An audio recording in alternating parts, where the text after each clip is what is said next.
So this is kind of a new role for you, stepping into high school coaching, co-offensive coordinator at Mountain Point. What is kind of went into the decision that you kind of wanted to hop into the high school realm of coaching? I coached at Hamilton last year.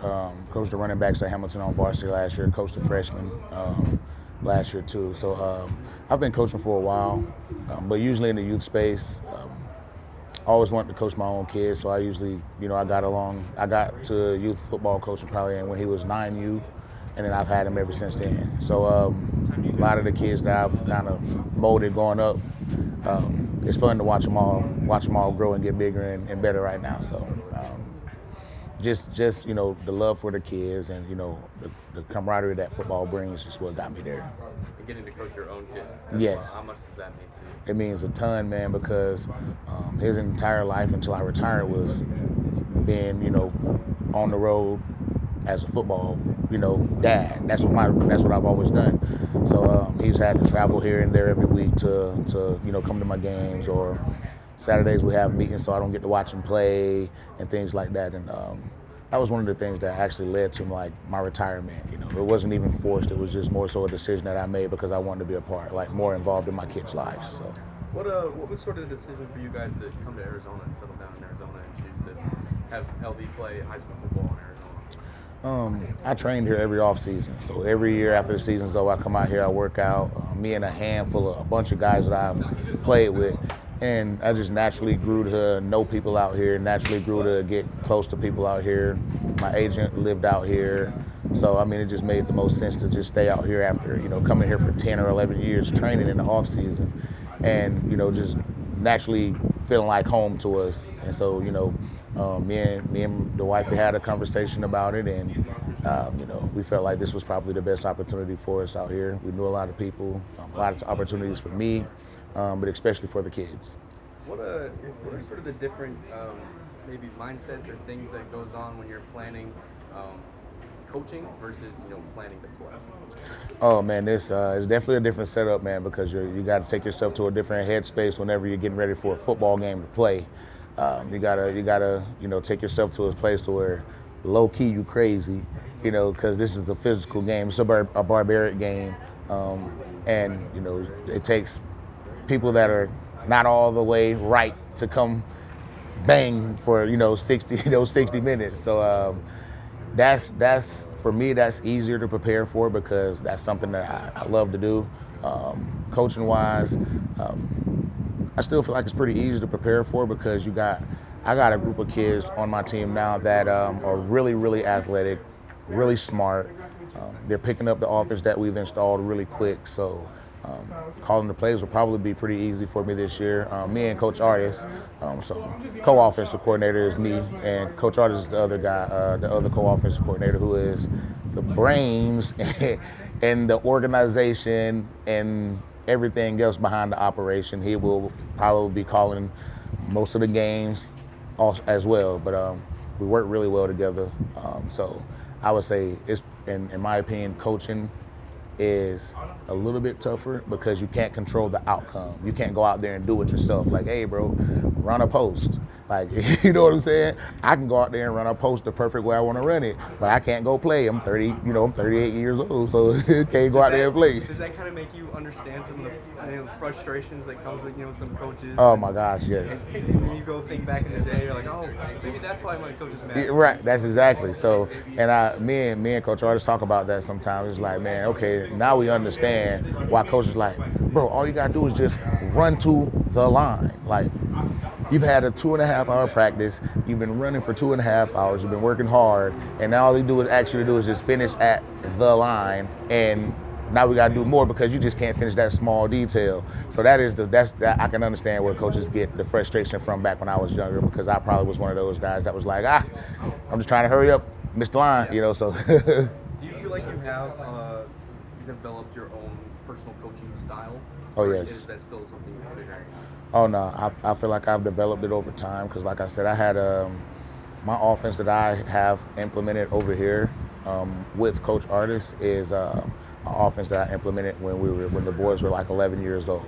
So I always felt like if they can pick it up, like these 16, 17, 18-year-old guys can pick it up with ease, and we simplify it and we make it easy so that we can play fast. And that was really my plan behind the offense, because I was one of the guys I had a hard time in the beginning stages of my, parts in the league, trying to figure out how to memorize the offense versus, and Oregon was a little bit more easier. But now I have it to where it's a lot more simpler for the guys. And again, like I said, man, we did it at 11, 12 years old. So, with some changes that Coach Artis brought, I mean, we found our own identity in it. You had a couple different NFL head coaches when you were playing. Is there any things in particular that you've taken from some of those coaches and now implementing to your own coaching style? Oh yes, 100%. One thing that I'm gonna always take with me everywhere I go, a coaching philosophy for Bill that he always preached every day is, and this might be cliche, you might hear this from a lot of people, is run the football, stop the run. Well, the irony of that is you got Tom Brady in the backfield. So do you really want to run the ball? You know what I'm saying? Like, even with a LeGarrette Blount back here, do you want to give him the ball 30 times, or do you want to let Brady throw it 35 times? So I love that mindset. I love that philosophy. Run the ball, stop the run. Another thing that I adapted from Bill is, or from being at the Oregon Ducks was, special teams wins games. A lot of teams don't put special teams in the forefront. You know what I'm saying? But without getting into like the deep detailed dive of it, you know what I'm saying? Percentage-wise, 95% of the time, if you run a kickback, you win the game. Or if you block a kick, you win the game. So special teams play a bigger factor in the game than offense and defense. Actually, that's what Bill. One thing that Bill teaches. So how much? I'm giving y'all my knowledge right now when he dropped this interview. How much did it mean to you, or how cool was it for LeGarrette to get the North Carolina offer from your former head coach, the coach you won a Super Bowl with? Just in that moment when it happened, what were your feelings? It was insane, because I had talked to Steve, which is his son, a couple times, and they had said they had their eye on LB, and it was like, man, we really like him, and we want to shoot him an offer, and I'm like, so how do we do this? Yada yada yada, and fast forward, and they give me the phone call, because obviously he can't be on it or whatever, and they shoot him the offer, and I call him and tell him or whatever when he get home, and I was just like, me and his mom was in total awe, because it's like, bro, this is a full circle moment. Like, we know that Bill loved me, we know that me and Bill have the mutual respect for each other, but for him to, like, out of the millions of kids that want to go play college football at, and at D1 level, and more that want to play at, North Carolina for Bill Belichick, the fact that he, pointed out and realized that LB has the potential to play there means a lot. What do you think about him coming back to coaching and wanting to establish North Carolina as sort of a hub for former NFL players' kids? What do you think about that whole trip?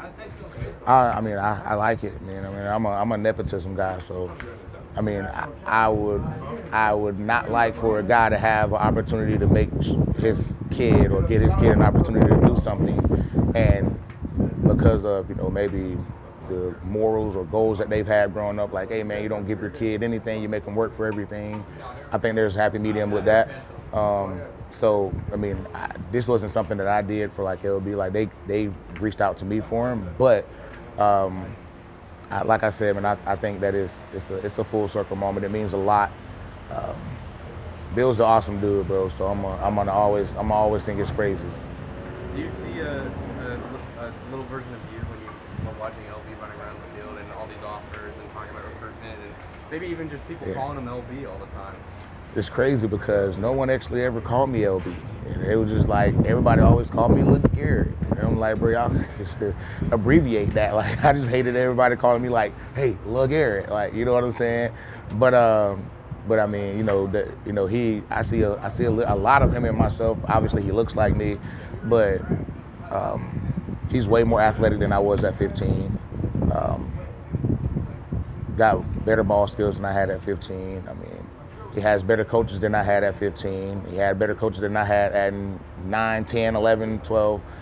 So he's probably, if I was right here, he's probably about right here right now at 15 years old. But I'm excited and I'm happy to see it, man. He has really good work ethic. He's a very coachable kid, very likable kid.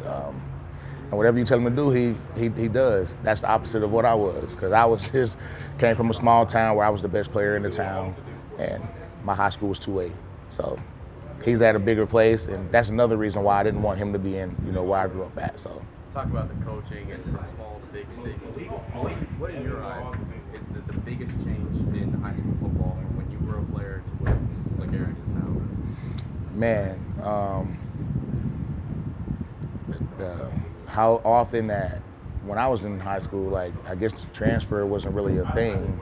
I mean, and if they did, it was like silently, like it wasn't made a big deal out of. There was no going to a counseling group or AIA or whatever it is to like determine, hey man, is this kid okay to transfer or anything like that? Like this is a new world for me. So with him leaving Hamilton and going to Mountain Pointe, didn't realize like all the crap that comes with it.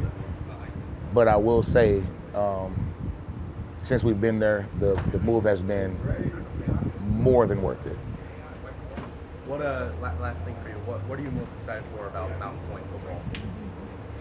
Man, I'm just excited to see the boys play. I'm excited to see what they're gonna bring to the table. I think that they're pretty locked in, they're pretty focused, and you see a culture shift, you see an energy shift in what they've been doing, and it's always good when they like you as a coach. It's always good when you like you as a coach. So I'm not a big disciplinarian guy. Like I'm not gonna be screaming and yelling and da da da da, because I didn't like that as a player. You know what I'm saying? I don't respond well to that. So in my mind, I'm thinking they probably ain't gonna respond well to that. But you're gonna always have some guys that do that because you need that, right? You need a coach that's gonna be like, hey, da, da, da. And I'm not gonna be that guy. I'm gonna be like, bro, come on, bro. I'm gonna talk to you, come like, bro, come on, bro. You don't need to be yada yada yada. But so I mean, that's really the big thing for me, man. These kids are so excited to play for us. They're ready to put them on and go to work for us, and that's what gets me going. They want that Desert Edge game. They want it. I want it too. I ain't gonna lie. I do. Awesome.